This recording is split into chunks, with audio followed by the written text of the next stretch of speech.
ഹേ guys, ആൽബിനാണ്. Identity movie review. ഈ വർഷത്തെ ആദ്യത്തെ പടമാണ്. ആക്ഷൻ ത്രില്ലർ ജോണറാണ് പടം. ടോവിനോ തോമസ്, തൃഷ, വിനയ് റായ്, മേജർ രവി, അജു വർഗീസ്, ഷമി തിലകൻ, അങ്ങനെ കുറേ പേരുണ്ട്. പടം മൊത്തത്തിൽ ഫസ്റ്റ് ഹാഫ് അടിപൊളിയായിരുന്നു. സത്യം പറയാമല്ലോ, ഫസ്റ്റ് ഹാഫ് അടിപൊളിയായിരുന്നു. സെക്കൻഡ് ഹാഫിൽ വന്നിട്ട് എന്താ ഉണ്ടായെന്ന് എനിക്കൊരു ഐഡിയ കിട്ടണില്ല. അതായത് നല്ല അടിപൊളിയായിട്ട് മേക്ക് ചെയ്ത് അതിൻ്റെ ത്രെഡൊക്കെ നല്ല രസമുണ്ടായിരുന്നു. സംഭവം നമ്മൾ കണ്ടു കേട്ട സംഭവം തന്നെയാണ്, പക്ഷെ എന്നാലും അത് മേക്ക് ചെയ്തിട്ടുള്ള രസം ഉണ്ടായിരുന്നു.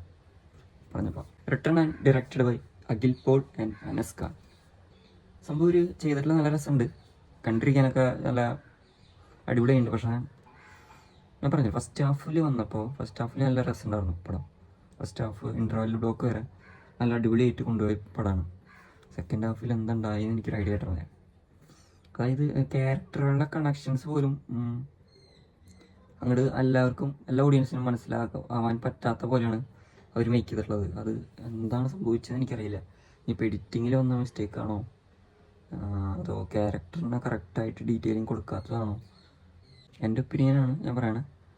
അപ്പം അതിൻ്റെ ഒക്കെ ഒരു ഫോൾട്ടാകെ തോന്നി. വേറൊരു മൂഡിലേക്ക് പടം കൊണ്ടുപോകാറുന്നു. പക്ഷേ സെക്കൻഡ് ഹാഫിൽ എന്തൊക്കെയോ എവിടേക്കോ കുറേ സ്ഥലങ്ങളിൽ നല്ല നല്ല നല്ല നല്ല ഭാഗങ്ങളും ഉണ്ട്, ഇല്ല എന്നല്ല പറഞ്ഞത്.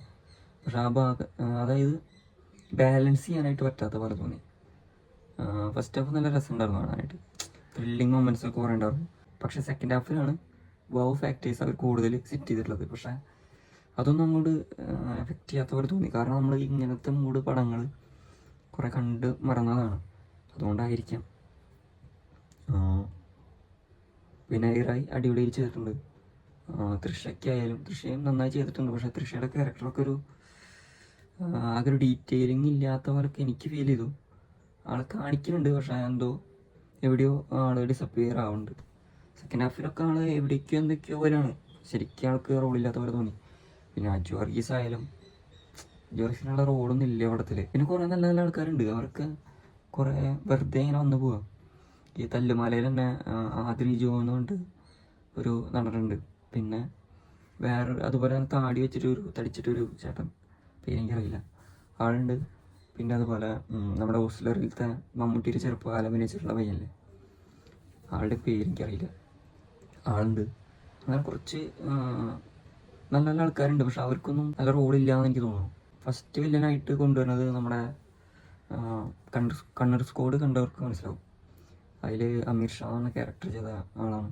ആളും നന്നായി ചെയ്തിട്ടുണ്ട്. പക്ഷെ ആളുടെ ക്യാരക്ടർ ഫസ്റ്റ് ഇൻ്റർവെൽ തന്നെ എൻ്റെ അതിൽ നിന്നാണ് മെയിൻ വില്ലനിലേക്ക് എത്തുന്നത്. പക്ഷെ അതൊക്കെ ഒരു എന്തൊക്കെയോ പോലെ തോന്നി. പിന്നെ ടോവിനോ അജയൻ്റെ 2-ാം വർഷം കഴിഞ്ഞിട്ടുള്ള ആളുടെ അടുത്ത പടമാണിത്. അപ്പോൾ അതിലെ ക്യാരക്ടറിനേക്കാളും ഭയങ്കരമായിട്ട് മറ്റുള്ള ഒരു ക്യാരക്ടറാണ് ഇതിൽ. അപ്പോൾ ആളുടെ പെർഫോമൻസ് വൈസ് ആൾ അടിപൊളി ചെയ്തിട്ടുണ്ട്. പക്ഷേ ആ പെർഫോമൻസിനുള്ളൊരു പടം സെറ്റാവാണ്ട് ആയപോലെ തോന്നി. പിന്നെ ക്ലൈമാക്സിലൊരു ഫൈറ്റ് സീക്വൻസ് ഉണ്ട് നമ്മുടെ ഫ്ലൈറ്റിൽ.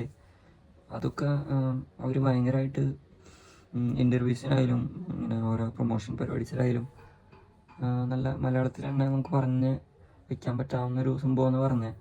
പക്ഷെ അങ്ങനെയൊന്നും എനിക്ക് ഫീലായില്ല. സംഭവം കൊള്ളായിരുന്നു, നല്ലതാണ്. പക്ഷെ അതൊന്നും ഫീലാകാത്ത പോലെ തോന്നി.